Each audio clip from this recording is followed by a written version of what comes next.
We got shots fired. Sounded like an automatic fire. I see the shots coming from inland. We had an active shooter. There's many people down. We have multiple casualties. GSW's in the medical tent.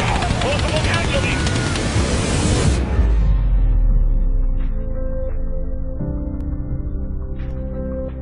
As all these patients are coming in, are you in your head wondering what's happened?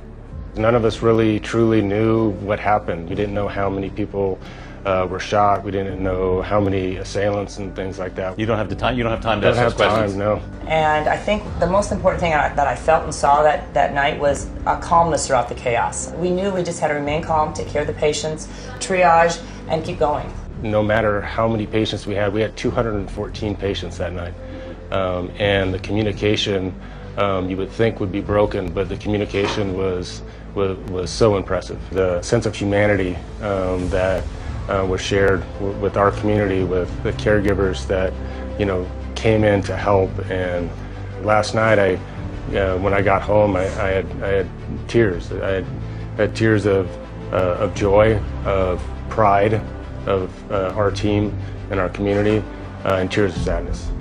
I wish we could have done more. So, I mean, everybody worked hard that night.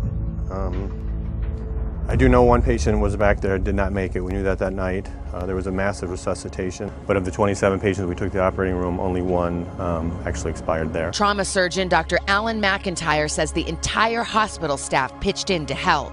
Everybody was here. The housekeepers were transporting people. We had everybody in the hospital.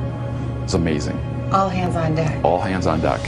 We had a huge response from orthopedic, neurosurgery, cardiovascular surgeons. The pediatric surgeons came and just helped us, even though we didn't have peds patients, just to get those surgeries going and get patients right back to the operating room. How did you assemble enough people? Yeah, remarkably, we have a command chain that sends out the emergency.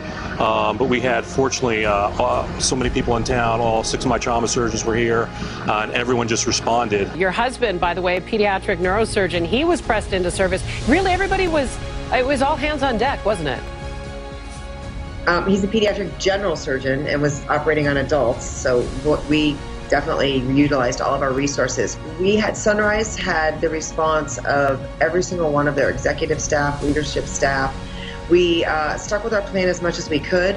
We deviated from our plan when we needed to, with the goal always being care for the patients. I'm 100% certain that without what the staff did here at Sunrise Hospital, there would be a whole lot more angels in heaven right now.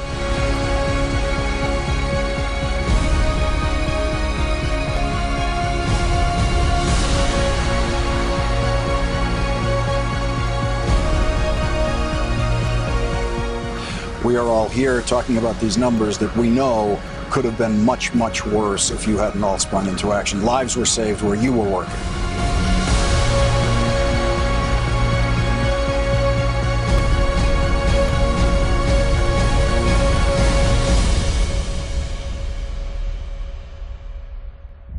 Amazing together.